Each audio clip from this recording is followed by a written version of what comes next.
So I was walking through the forest, and I think I got to understand something more deeper. I think what's going on with this reality and this the current human consciousness is that I think what happens, why we are so blind and ignorant and confused, and why we don't remember, and why can't we see that the reality around us the way it really is. Why can't we understand what the trees are saying, what the plants, what everything, the sky, the atmosphere? Where is the true sense of perception? Why is it lacking? Why do we live in this type of crass unconsciousness and deep-seated ignorance about the true nature of things? And I think at the base of this current human consciousness is like at the root of it, somewhere deep at the root of this current human consciousness, there is like a fear. There is a deep-seated, rooted fear at the base of this current human consciousness. And I think it is this fear that, in order to avoid it, there is this deep-seated fear which is deeply unconscious, deeply subconscious, deeply ingrained.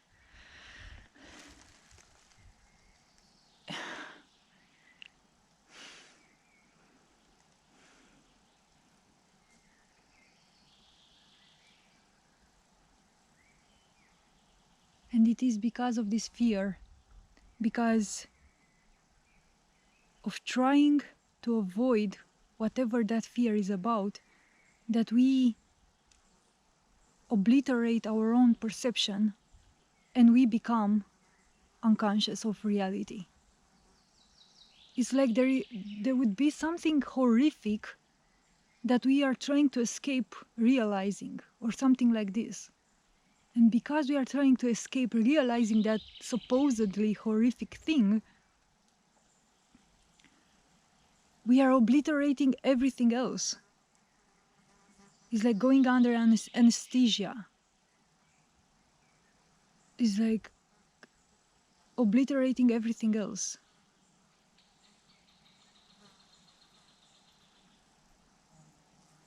And this fear can be felt. It's like if the human consciousness would be a tree. It's like this rooted, seated fear would lie at the very base root of that tree. It's like a parasite of sorts. It's like because of that fear, which we don't yet know what is it about, because it has a content, right?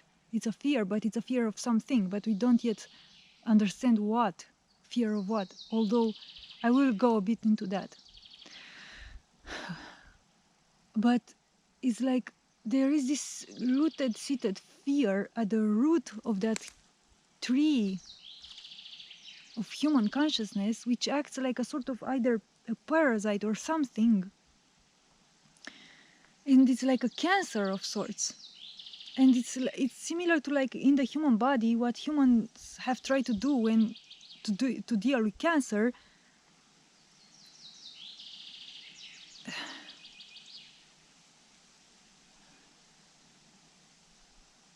It like slips my mind the name of the procedure. It's like this very invasive medical procedure. It has a name, but it slips my mind at this moment. That kills the cancer cells, but also kills the immune cells. So the immune system of the body